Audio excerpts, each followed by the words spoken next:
Ever since then, I could always remember all the steps of CPR. Imagine this. Our school decided to focus on a learning orientation called embodied learning.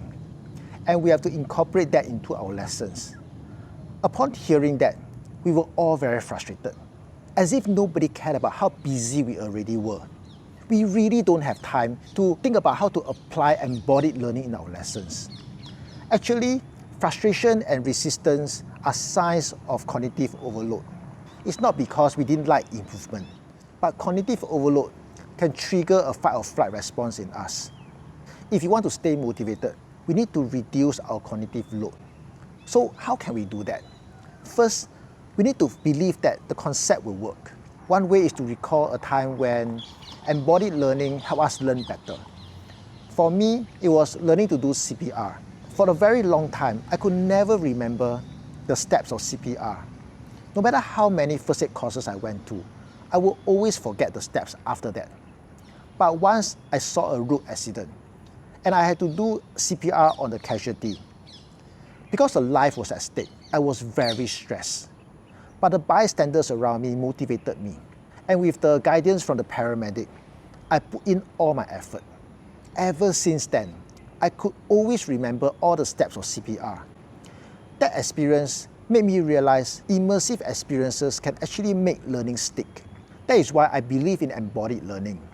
Once we believe in a concept, we are more motivated to try it in our lessons.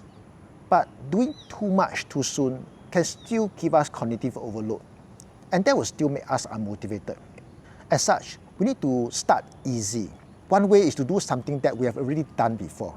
Ask ourselves, when was the last time we unconsciously used embodied learning in our lessons? Or when was the last time our students were fully immersed in the practice? For me, it was the time when I gave them pep talk at the start of the lessons. And throughout the lessons, I constantly reminded them to embrace their mistakes. Of course, I talked to them with a lot of emotion, like I really believe in them. After that, the students were very engrossed in the practice, and many students told me that they have learned a lot that day. Once we know our prior knowledge and experiences, we can put them into practice. I might want to use a game-based approach. That's because competitions excites them, and there is the social element in it. Then I'll constantly affirm the students whenever they do well.